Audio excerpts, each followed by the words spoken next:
This episode is brought to you by Nana's Deli. Looking for a taste of classic comfort? Head to Nana's Deli, a local legend since 1981. With 2 convenient locations in Livingston and Jersey City, Nana serves up the best in deli goodness. Whether you're craving their famous tuna salad, mouth-watering sloppy joes, pile-high pastrami, or a bowl of their signature soups, every bite is a taste of tradition. And don't forget to order my signature Food Czar Flats. Plus, Nana's Deli offers catering perfect for any occasion because who doesn't love great food made with care? Visit Nana's Deli today and experience the flavors that have been making memories for over 40 years. Make sure you mention Food Czar Podcast to receive 10% off your next order. Visit nanasdeli.com for menus, hours, and locations. We all have that special place we escape to, a beach, a park, or a quiet trail. But what if your home could become that sanctuary? Peace Love Home is a full-service company that transforms your space into a calm, organized haven. April from Peace Love Home specializes in decluttering and creating functional spaces where everything has its place. When you work with Peace Love Home, you're not just tidying up, you're building an environment that brings peace, connection, and happiness. I worked with April, and my home is now my personal escape. Peace Love Home, clear your mind. Visit peacelovehomnj.com and mention the Food Czar Podcast for $150 off your first project. This is Behind the Counter. Beyond the counter. With the Food Czar.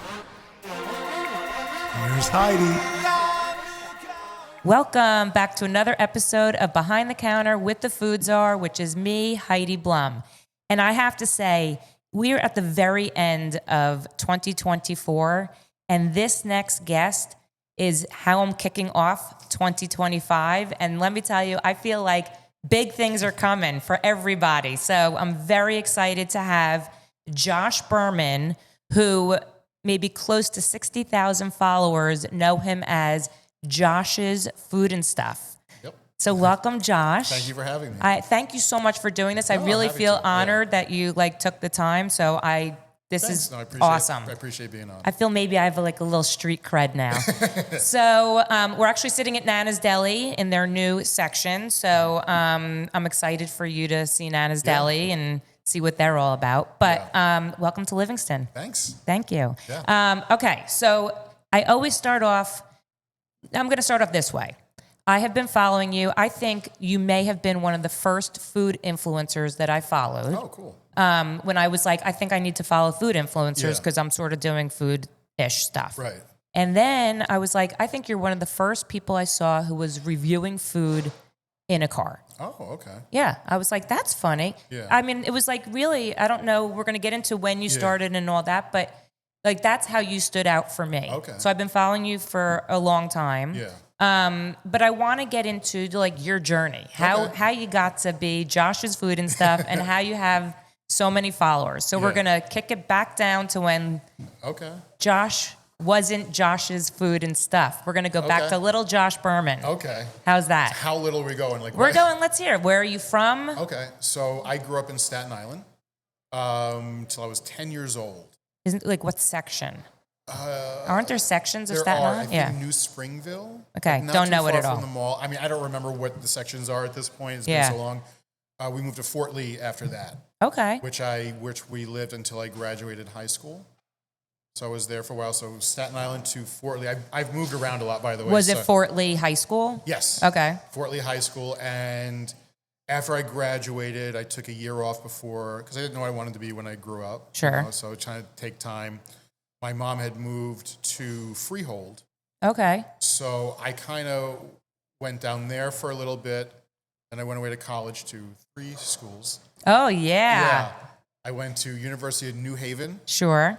So I could get my grades up to get into Northeastern. Oh, yeah. So I went to Northeastern for a couple of years, but it's insanely expensive, and I'm still in debt from them. Wow. So I transferred to University of Memphis. Nice. So my original major was music business. Okay. And at the time, that major was only in a handful of schools in the country. Now I think it's everywhere. Yeah. But so I had to transfer somewhere that had that program. Right. And not a lot did. Memphis had it, and I thought it'd be kind of cool to live somewhere different. And I went to Memphis, graduated school. So were you a music kid growing up? Yeah. So my mom actually went to Juilliard for piano. Wow. So I come from like a whole musical household. Oh. Yeah. So I had like a whole musical household that I grew up in.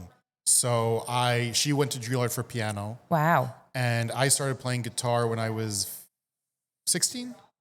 And I dabble a little bit. I could play a little piano, a little drums, little different stuff. But yeah, I Acoustic play guitar. or electric? Both.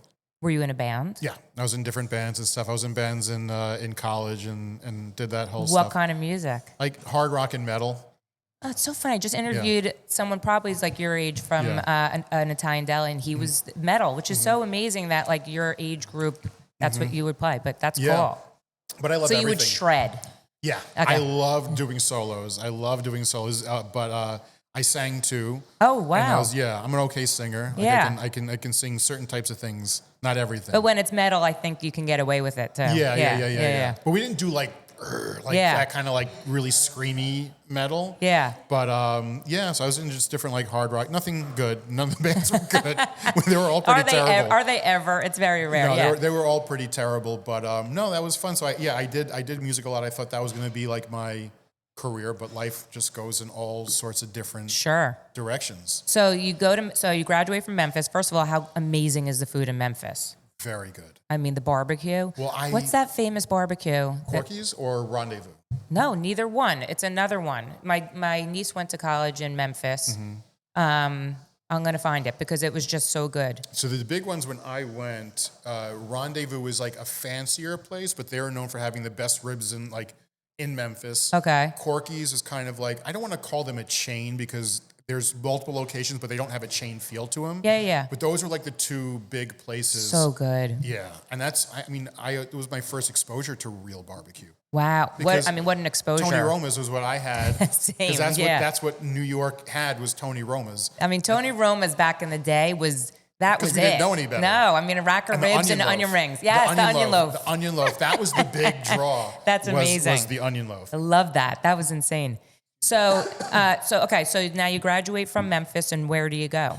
So I came back to Jersey for a little bit. Okay. I was working for AAA Insurance in the call center. Oh, I never knew anyone that worked for AAA before. Yeah, I worked in a call center, which I hated. But they were good company. So you'd get like people like me being like, I have a flat tire and I don't know how to change it. No, it's more about why did my rates go up? Oh.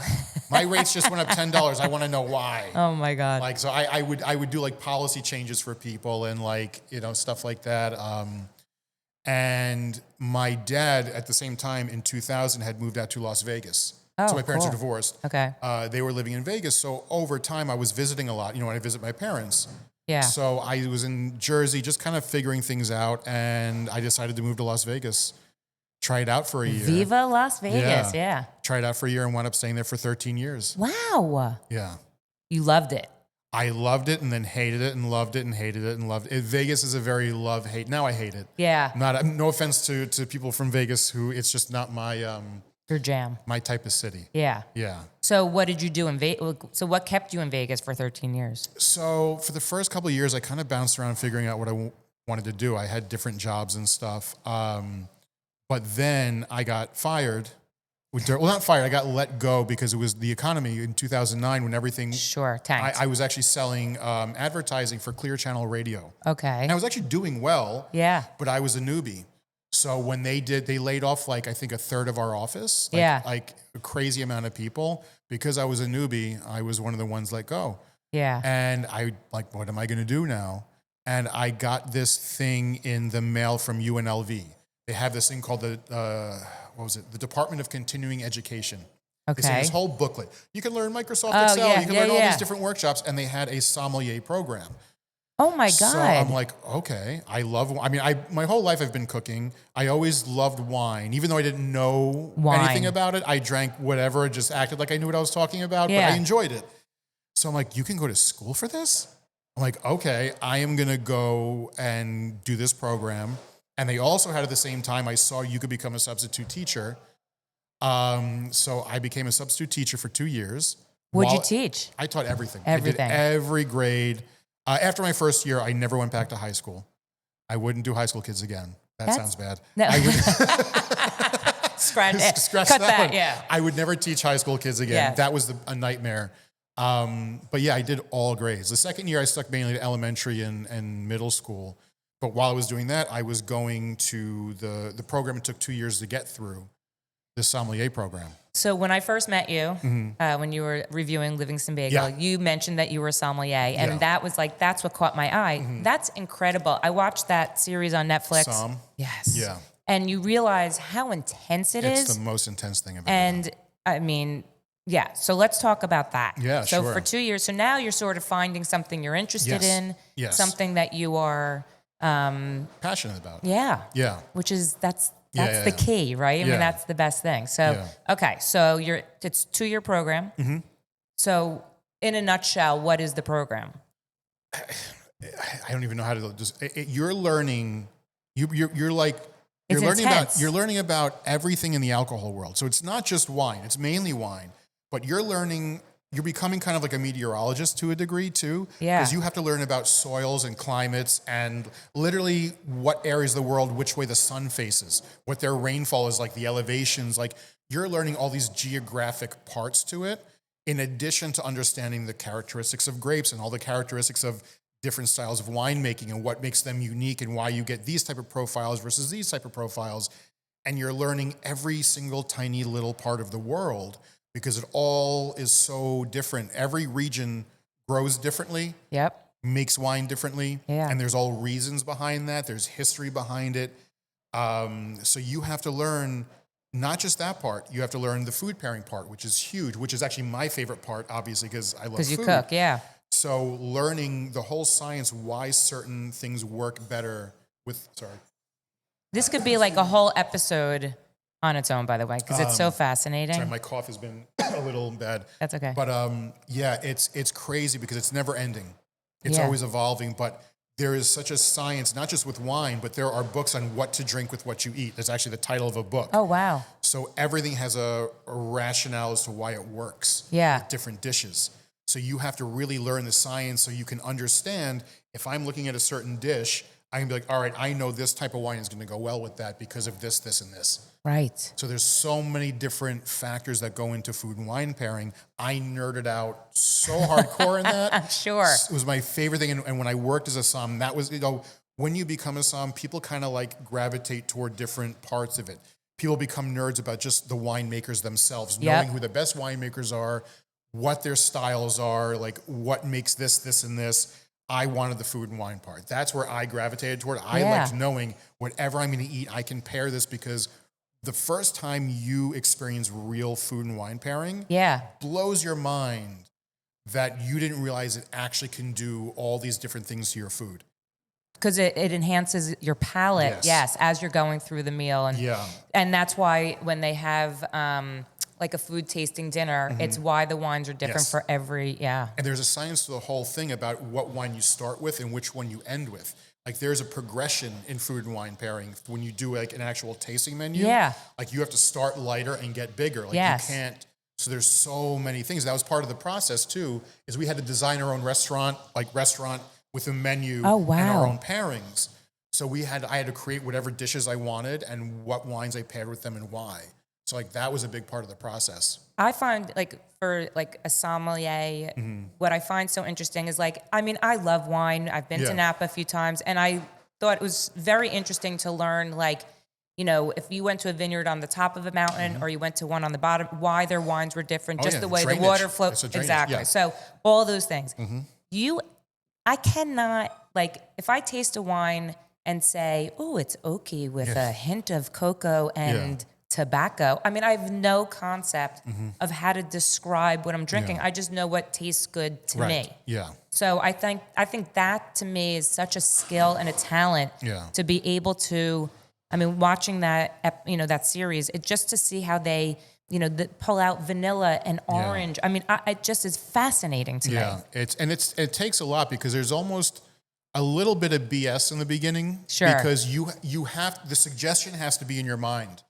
Oh, it has to be suggested to you for your mind to kind of open up to it. Yes. That's what happens. So like someone has to tell you, you're going to taste cherries, you're going to taste vanilla, you're going to taste oak, you're going to taste tobacco. Because now that you notice that, after someone says it, it weirdly unlocks your brain to now look for different things. Like, oh, I get it now. Now I taste this. Now I smell this. Now I smell that. It slowly starts to open your mind up to looking for all those different characteristics. It's opening up the sensory. Yes. That's a fascinating. Yeah. So what is your favorite wines? Oh man, I know it's like a loaded question. It's such a like hard. I'm a Napa, California. You know, I'm Napa a cab. I mean, I love it. Yeah. I love. But I don't even know if someone says to me, "Do you like a bold and heavy cab?" I say, "Okay, yeah, I think so." Well, that's a Napa cab. Napa cabs are known for being big, juicy fruit bombs. That's what I refer to them to. Yes. Even though they've evolved, there's a lot of very well executed wines. The style typically of a Napa cab are these big, juicy fruit bombs. Yeah. But I say my favorite because I was a somm for Italian restaurants, so I do gravitate a little toward Italian. I want to talk about where this took you. Yeah. Yeah. So I love Amarone is probably my favorite. I don't even know what that is. Amarone is such an interesting wine. So it's made of 3 different grapes. Okay. And the process that they do is they actually dry the grapes out partially. Okay. So the flavors get more concentrated and more bold. So that's why it's also a pricier wine because it yields less, because when you dry out the grapes a little bit, you're yielding less liquid. Oh, wow. So you get these really great kind of like nutty, raisinated, rich, deep flavors. And what do you pair that with? Generally richer foods. Like Amarone and a ribeye steak is like heaven. Wow. So fatty, rich foods. I love it with ossobuco. Or like, any kind of like braised fatty meats. Yeah. Stuff like that. It's like great. It's beautiful. I can find that in like a liquor store. Oh, absolutely. Oh, I'm going to look for that. Send me it. You'll send me a thing. Yeah. Okay. So now you graduate from sommelier school. Mm-hmm. You have, it's a coveted certificate. Yep. So now where do we go with that? So now I went through a program, just, not the Court of Masters. I went through a different system. I got a job for Mario Batali. Oh, wow. So I worked at 2 of his restaurants when I was at Vegas. I started at one called B&B Ristorante. Okay. Which was kind of like, for people who know it, is kind of like the Vegas version of his restaurant Babbo. Sure. In New York. Because it's very rustic, authentic Italian, but it's also very seasonal. And do that in Vegas, at least at the time, wasn't that easy. Not a lot of places, because Vegas is in the desert. Yep. So getting farm-to-table stuff out there is hard. Yeah. But the menu could change daily sometimes. Were you a somm for him? Yes. Yeah. Okay. So I was a somm for B&B, and then I moved to his restaurant called Otto and Oteca, which was like what they called like casual fine dining. Okay. And they had a monster wine list. And it was mainly pizzas and pastas, but it was very elevated. Yeah. The fact that they had probably the first type of elevated pizza and pasta. Yeah. Yeah. So I was a somm for both those places. That's amazing. Yeah. It was a crazy experience to it was scary. Yeah, I'm sure. Because it's a no mess around world, that level of fine dining. Sure. And I'm sure he's a no mess around type of. I only met him once briefly. He wasn't at the restaurant, but like the people who work there, it's a crazy experience to see how a place like that functions. Yeah. Way different than you would ever imagine. But you probably learned so much. I learned not just about wine, because I love to cook. Running a restaurant, everything. Yeah. Yeah. But it changed my whole outlook on food and everything. So where did that take you next? I became an accountant. Oh, well, that's really where I saw that going. Yeah. So I had left Vegas after that. Came back to Jersey shortly for a little bit, figuring out a few things. But I went back to Vegas. I'm like, all right, I'm going to grad school. What am I going back for? Because I got burned out on the restaurant life. It's intense. Understandably, especially in Vegas, too. Yeah. There's no sleep when you live in that world, because everyone who works in the restaurants, everyone's going out to, a bar after to wind down. It's like you're going home at daylight every day. And I'm not really a big drinker anymore, just as I've gotten older. Yeah. But it wreaks havoc on your body, like everything. So I'm like, I got to do something else. And it's also just the restaurant world is very turnover, lots of turnover. It's not I wanted security. Mm-hmm. I wanted a rigid schedule. I wanted all these things, knowing when I'm going to work. I wanted 9 to 5, only to realize it's not the way I'm wired. Yeah. But I went back for accounting. And I was working as a server and a bartender for a couple of years while I was in grad school. Oh, wow. Okay. Yeah. So I still was working in restaurants Yeah. for a little bit. It's a good way to make money too. Oh, yeah, but, especially I mean, in Vegas. Yeah. Because at the time, it's all changed now. The cost of living in Vegas is incredibly low. Right. Like people in Jersey, when they hear what I paid for rent and things like that, it's like you can't get a closet for that kind of money. It's crazy. Yeah. Like I was paying at the worst was like a little over $900 a month for a huge 1-bedroom apartment in like a nice area. That's insane. Yeah. That was like my third renewal on that place. Oh my God. So like the cost of living was so low. So I only had to work like 4 days a week as a Wow. bartender to make my money and have time to study and go to school and pay my rent and everything. So it was like a perfect situation, even though I didn't want to be in Vegas. No, but being a bartender is such a good skill Yeah. to have because it's always something you can fall back on. Yes. It's great when you're like, trying something new and you're like, you still need to, that's Yeah. amazing. Yeah, Yeah. I still love making cocktails. I'm a nerd because like when I went through the SOM program, you also have to learn about every single spirit known to man. Like I had to learn the production of everything from like ouzo to grappa to whiskey to tequila. Like you have to learn how everything is made. And you learn about cocktails, so it's like I love cocktails. Even though I don't drink a lot, I appreciate people who really know about cocktails because it is almost like cooking. It's like, and the where it is now is Yeah. it's to me. I could watch videos all day long on Love it. mixologists. Yes. I find I feel like I missed my calling to go to Yeah. mixology school. Yeah. But I think it's such a cool thing because like if you give somebody like 3 ingredients and you say make a drink, it's amazing how beautiful it comes out. yeah, the imagination you can put into just a simple cocktail. Yeah. But it's also now dwarfed the wine world in obnoxiousness. Yeah. That's the one thing. They've put us to shame. Yes. It's become a very, I don't want to say snooty, but it is very precious. Oh yeah. I mean, look at the No offense to my fellow bartender friends. No, but it's true. I mean, Yeah. look at, you go into a beautiful bar and if you look at the bottles that they carry, if Yeah.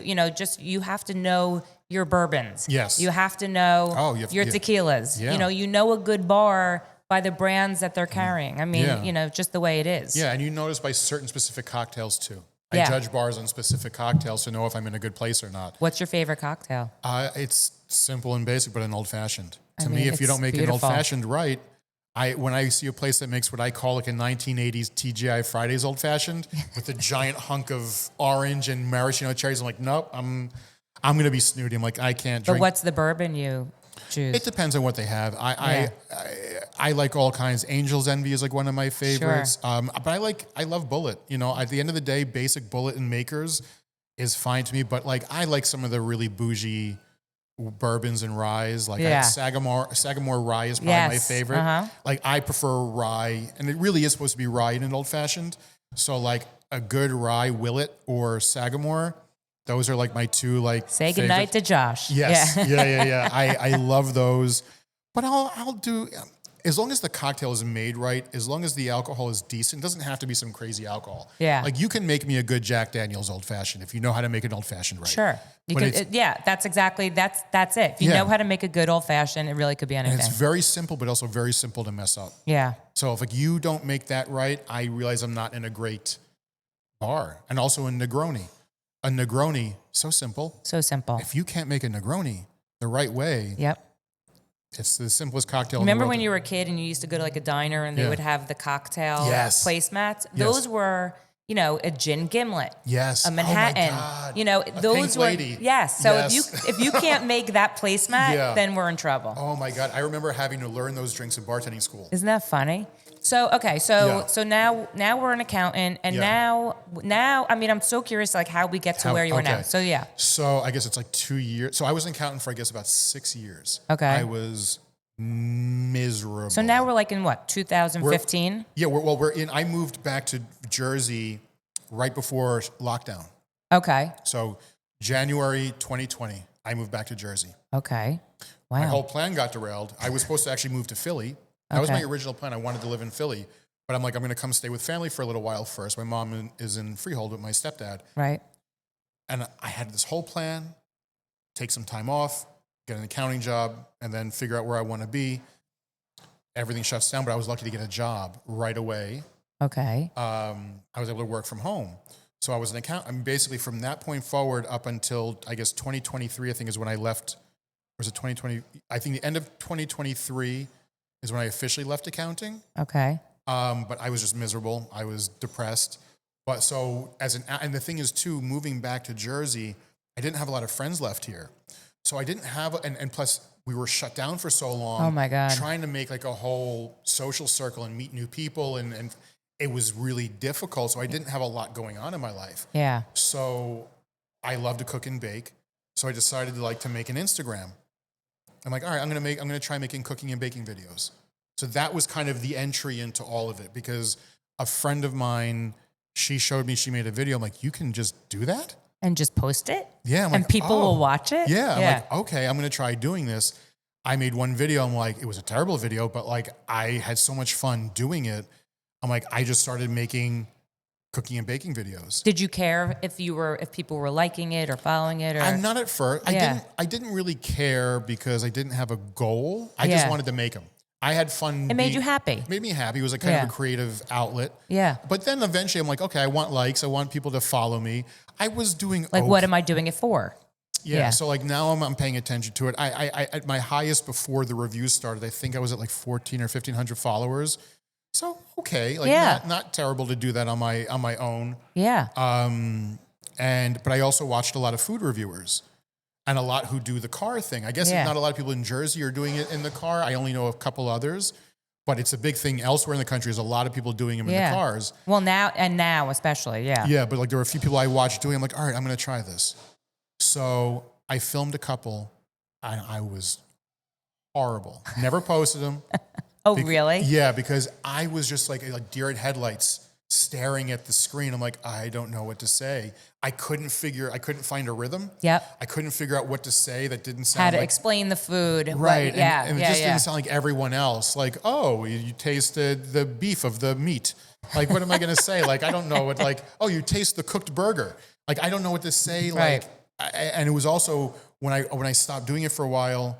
That was after, but like, I think I tried like 2 or 3 and I'm like, all right, I'm not doing this. I'm going to stay in my lane with the cooking. And felt uncomfortable. Felt uncomfortable. Yeah. Something happened. I don't know why.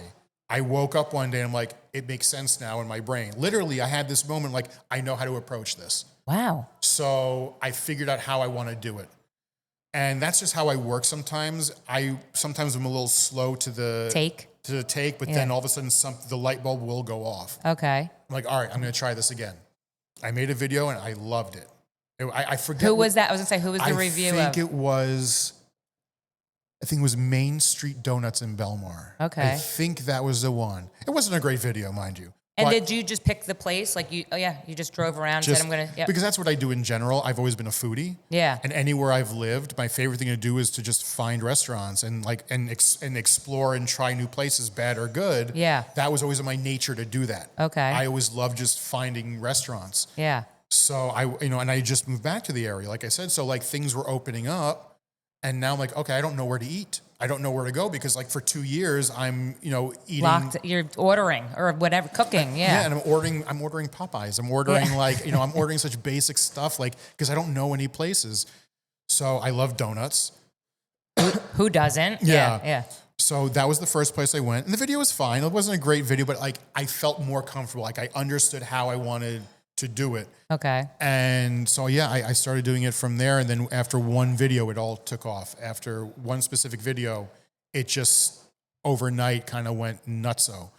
I mean, think about that. That's wild. It was, I was like, didn't understand what was happening. Cause I reviewed I think it was literally my 5th or 6th review where things went crazy. And what do you think it is that? No. Because here's the thing. I'm 45 years old.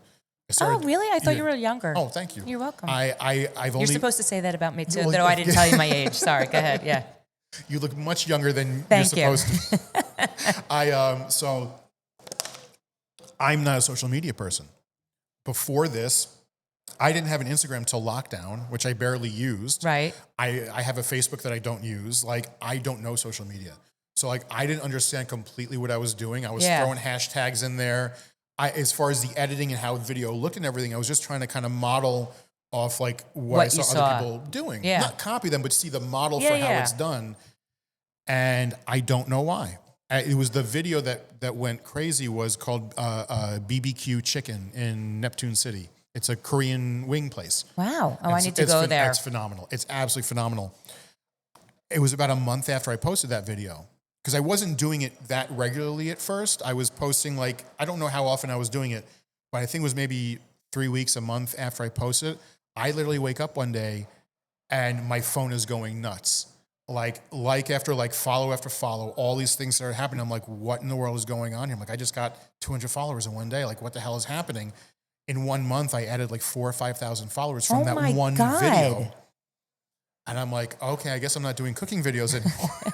I mean, I still do them. You hear the screech of your life and you're like, and you take the other path. So it's like, what do I do now? Because now it's like, I'm trying to figure out, because I had invested so much time and money even into doing the cooking videos. I'm like, I don't want to just stop doing them. Right. But this is what's working now. So now I sprinkle in the cooking videos here and there. But after that, I started now doing more research on how to do this social media wise, but it's still it's like the stock market. It's a big mystery. People think they understand the algorithm. You have a gist. Yeah. So I have a gist of how everything works, but I'm still very, I think, novice in general about how social media works. I think a lot of people, I think we all are. So I just went with the it's flow. like dumb luck in a way. It really is. Like it's just, so I just kept at it at that point and just kept going. You seem to me, I mean, maybe I'm wrong, but you seem to be more of an introvert than an extrovert. Am I right? You are. And a lot of people think I'm an extrovert, and I'm not. I'm 50-50. I'm 50-50. So you just see, I don't know. It's, I mean, I think I walk into a room, I'm an extrovert. Yeah. Right? I mean, I'm loud. I can be timid when I walk into a room at first. Yeah. You just seem, you're mellow. I don't know. It's just the vibe I get. Right? So, I'm glad I read that right. Yeah. No, you're right. I'm 50-50. Because like I am very much a networker. I'm very much a people person. Yeah. But I have to warm into situations and then I'm good to go. But I'm very kind of, even when people come up to me, I'm just like, I take a little time to warm up. Yeah. Like so it's interesting because I mean, I'm a mini influencer, but I know for me, it's an interesting thing. It's really uncomfortable to put yourself, I mean, you're putting yourself out there and saying to the world, I'm putting myself out there. You're either going to like me or you're not. Yeah.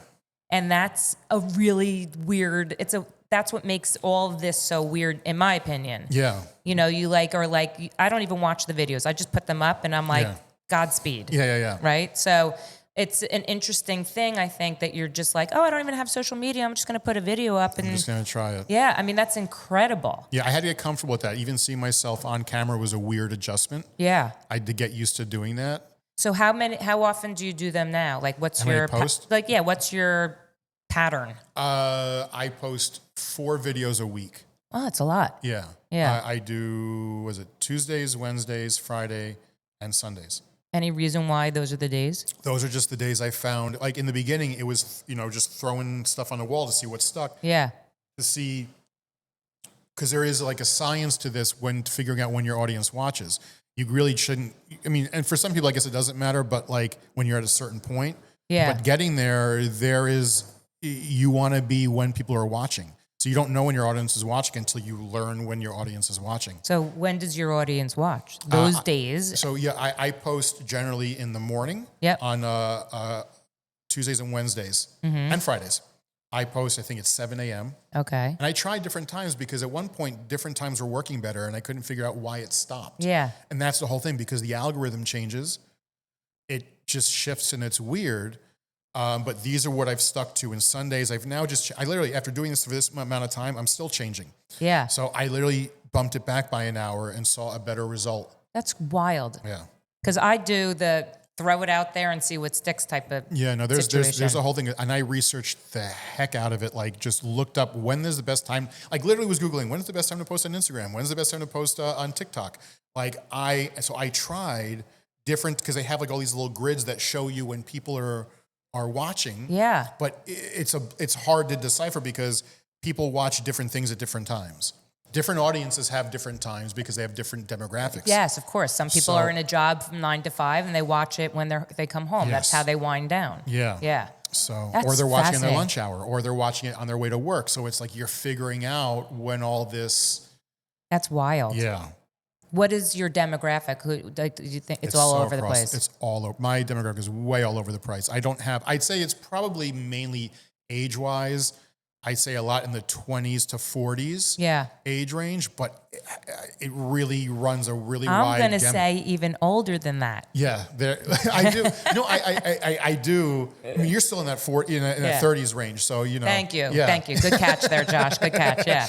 No, but yeah, I've met people who've watched my videos who are much older, like they're in their 60s. I'm like, oh wow, people are in their 60s watching my videos, which is crazy to me. So do the restaurants know when you're coming in? Yes and no. It's a mixed bag because Yeah. it's 50-50. I mean, I'm maybe 50-50 places who ask me to come in. Yep. Then they know I'm coming in. Yep. Which is something I actually have to change, and I'll get into that if you Yeah. want. But when I go to places that I just want to go to, they have no idea I'm coming. Sure. So Well, I'm sure when they know you're coming, then then the food is like stepped up a little bit. that's It's why I not- got to it's change not- this, Yeah. and that's why I have to start asking places. I'll tell you what day I'm coming in, but maybe not what time, and I want to call my order in ahead of time. Yes. Because the thing that I run into, it doesn't happen a lot, but it happens, and it's the thing that irks me the most because I really strive to be as honest as possible Yep. with my reviews and represent the food as clearly as possible as how it is. Yes. But I will get comments sometimes, my food looked nothing like yours. Yes. It's nothing, it wasn't as crisp, it wasn't as this, it wasn't as that. And the restaurant does themselves a massive disservice by doing that. Yep. You want to be with the people, right? I You're wanna a get customer. I want to get the Yeah. same way you get it because if your restaurant is not going to keep up that standard, if my review is a good review, it's only going to help you for like a week or two. Yep. If And it's people not, and then people will be like, all right, it's not like his, they're not going to go back. Or it's going to be ever since Josh did his review, their service went. I mean, you're putting your name, you're putting your Yeah. stamp of approval on Yes. it. Yeah. And I get that too. And I guess there's another influencer who does what I do, who's much bigger than me. He will make videos and say, guys, you're going to go to this place because of me. Patience with the restaurant because they're not expecting this kind of crowd. Exactly. And I hope that people would recognize that because if all of a sudden you go to a place and there's a line Who's at the the door. influencer that's bigger than you? His name is Mr. Chime Time. I really like him. Oh my God, I've never heard of him. That's funny. He's from, I want to say either North or South Carolina. Okay. But he goes all over the country now. Yeah. And he's great. He's a great sense of humor. Like, he's very funny, but he's also ruthless.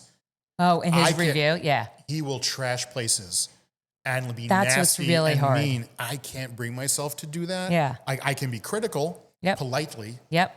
which is why those videos don't do as well. Yep. But if I was more like flamboyant about it, Yeah. and I was like, "Oh, this sucks." They would probably be my most popular videos. But that's not your style. It's not. I No. can't do it. That's And- why I always say I spotlight. I don't review because I'm like, who am I? I Yeah. certainly don't have the degree Yeah. that. But I'm you critical. do. I Yeah. still have to be critical. Well, I just that's do your it. background, But too. I try to deliver it in a polite way, Sure. which I guess could also be misleading to people because, like, oh, it sounds like he likes it, but he's saying bad things.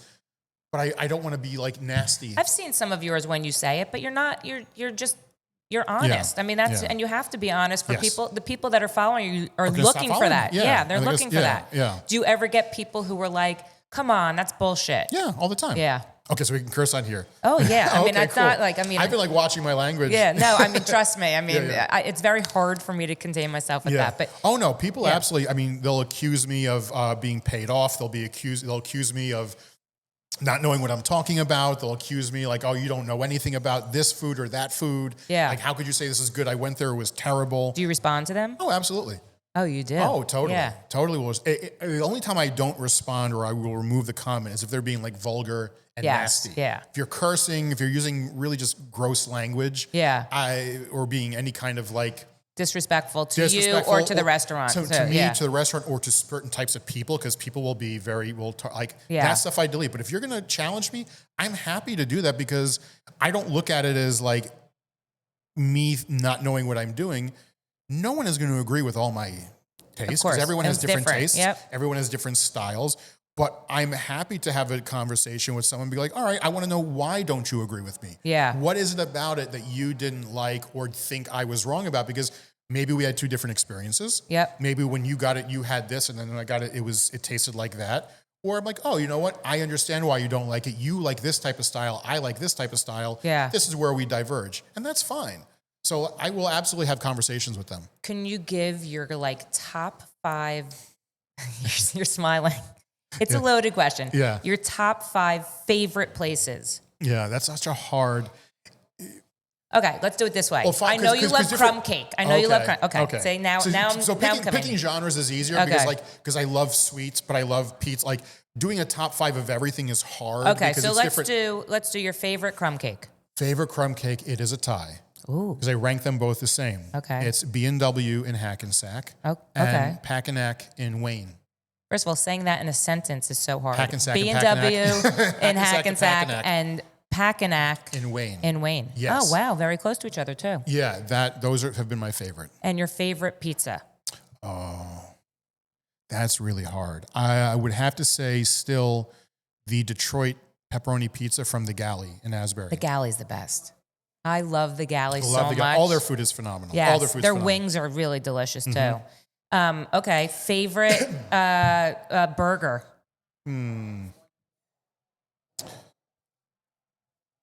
I got to think about I think, oh man, it's either Nicholas Barrel and Roost in Red Bank is one of my favorites.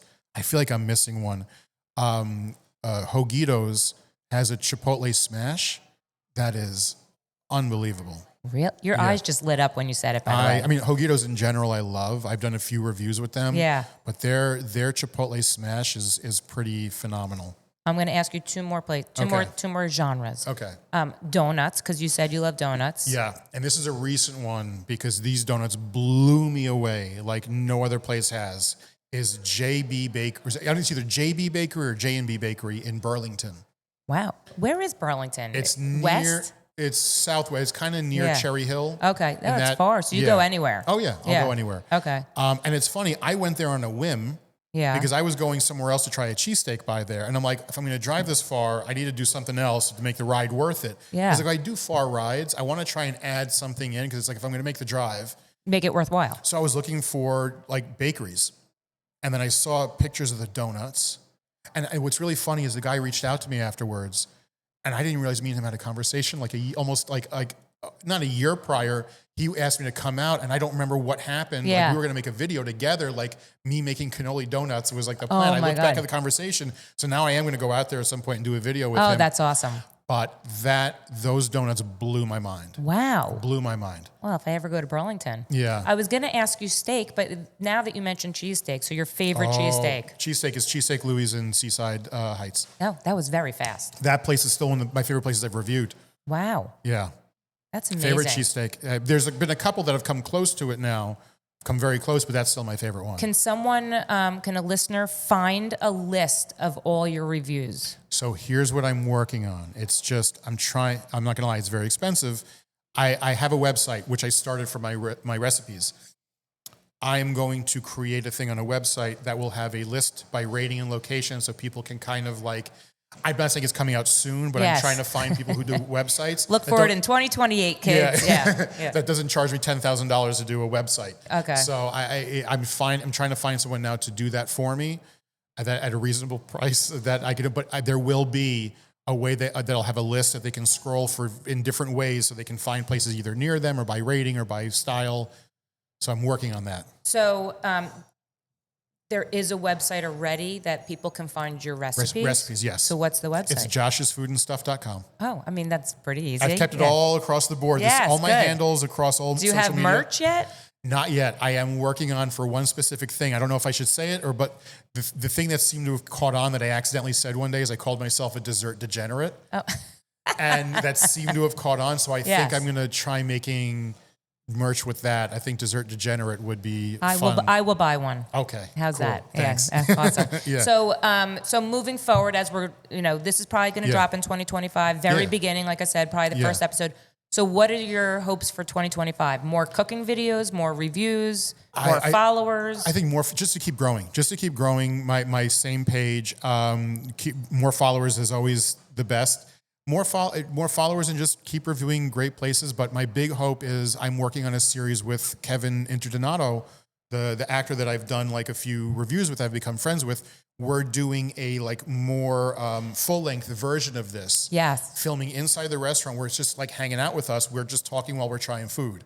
I've already filmed like 4 of them. Yeah. And I'm going to be releasing those in January, starting to release them on YouTube. Awesome. So they're going to be like half an hour like longer form videos where it's not just food. We'll talk movies, we'll talk life, like different things, but all over talking about food in different places. So that's fun, right? Yeah. I mean, it's sort of like sitting talking like this, which is, I find that to be the most fun. That's the best thing. So that's what my hope is for 2025 is that takes off and does well and people like it. Yeah, it's amazing. Yeah. And do you think you want to do more of your cooking? I do. Yeah. I definitely do. I have a whole list of things I want to make. I've actually been making a bigger list. So I have a list of 5 videos that I want to do cooking wise, recipes that I made. What's your favorite thing to cook? Oh, I don't know. That's hard. It's hard. Yeah. Baking is my favorite.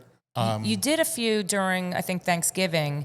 Oh, what was very good you did during Thanksgiving was the wine pairing. Yes. I thought that was very good. I actually filmed that like 2 years ago. Oh, wow. And I reposted it. Yeah, I thought that was helpful. So that's something I'm actually going to start doing is more wine videos. I'm going to start doing more wine content. That's amazing. Yeah. Yeah, I thought that was like, for me watching that, like I was like, you never know what wine to, you know, like I said, I'm a very like one-note wonder, you know, I love, but I think that was, to me, that was very helpful. Yeah, I want to do more wine videos where I'm going to review probably like, you know, more inexpensive wines for people, but also I want to start educating people on understanding wine because like just showing someone how to read a wine label will change how you shop for wine. Yes, I'm sure. I mean, that's the problem is nobody knows. Right. You stand in there, you're like, that's a pretty label. I'm going to grab that. I mean, you know, but or unless you know. Yes. People don't realize there's information on a wine label that tells you everything you need to know in making your decision. And also regions, because like you stand there, you're like, I don't know, California, France, Italy, I don't know. It all sounds good to me. Yeah. But knowing regions, it's the specificity on the wine labels versus saying California versus Rutherford. Yes, of course. It's because it's the region of California. It's like the Russian doll. The smaller you get, the more specific you get. Russian doll, yes. Generally, the better the wine, or not just the better the wine, the better the quality. That's amazing. Yeah. I think that's a great idea. Yeah, so I'm going to be doing wine videos, more cooking videos.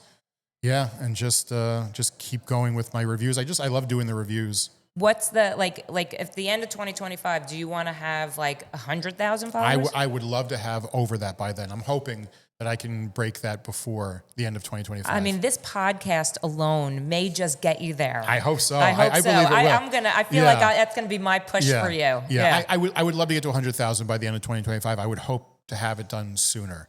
That's what my hope. Good. I like a good goal. Yeah. I mean, the reviews, you do a great job. Thank you. I think they're, like I said, you're one of the ones that I follow. Yeah.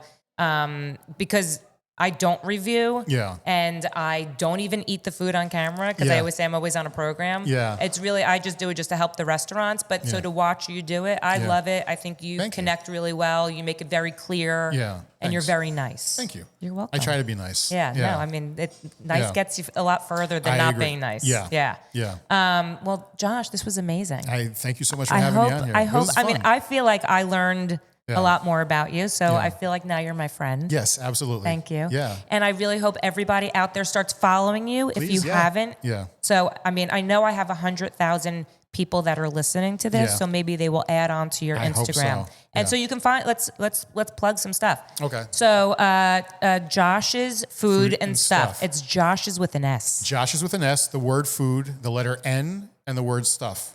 It's like puffin stuff, yes. HR puffin stuff. It's what it always reminds me of. Yeah, but you never know how old people are if they get that. I left the N stuff on there because I didn't know what my channel was going to be. That was the whole thing when I was doing this. I'm like, I don't know what I'm going to do with this. But I love that it's the N. Yeah. So it's Josh's Food and Stuff. And it's on all platforms, YouTube, TikTok, Instagram. I feel like now all of a sudden you're on TikTok.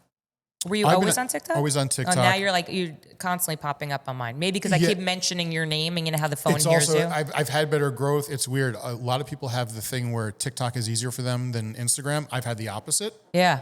But now all of a sudden TikTok's starting to click. So maybe that's why I'm starting to show up more. Yeah. It's starting to pop a little more for me now. I need to learn about the algorithms. I don't understand. Yeah. Well, that's an off conversation. Yeah.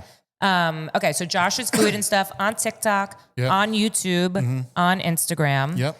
josh'sfoodandstuff.com. Yes. For recipes. For recipes. And coming soon is Degenerate Desserts. Dessert Degenerate. Sorry. Dessert Degenerate merch. And Two Guys from Jersey is the series I'm working on with Kevin. And Kevin's an actor? He's an actor, director, and producer. Oh, that's amazing. Yeah. That's fun. Yeah. And it's just called Two Guys from Jersey. Two Guys from Jersey. So I it's love like it. Two Guys from Jersey visit the galley. Guys from Jersey visit, blah, blah, blah. So I love that. Yeah. That's awesome. Yeah. And sometime in the future, not near, Yeah. there's going to be added to your website Yes. a data file. Yes. I want something because people have asked me for that. Like, where can I find like the whole list of your stuff? Or I want to find what's near me right now. So I want to create something where it can go by location. So soon. I think that's soon. a good idea. Yeah, that's awesome. Yeah. So that's it, Josh. right. This is amazing. Thank you you so so much. I really appreciate it. And we're recording before 2025. Yep. So have a very happy and healthy too. holiday season. You too. And thank you for doing this. Thank you for having me on. If you are hearing this message, I want to thank you so much for tuning in. I'm truly grateful for you and this opportunity. The purpose of the Behind the Counter podcast is to bring food, people, and community together. I hope you'll return for more episodes and explore with me. I want to personally thank Fran Linnell of Design 68 for my amazing Behind the Counter podcast logo, and Travis Lohenberg for my awesome Behind the Counter music, and all the guests that take their time to sit and talk with me. I hope you enjoyed this episode, and if you did, please leave a review on Spotify, Apple Podcasts, or wherever you hear your podcasts. If you'd like to support the Behind the Counter podcast, please subscribe, share with your friends and family, and you can follow me on Instagram at Heidi Blum. If you have any feedback or stories that you want to share, you can email me at foodsarbtc@gmail.com.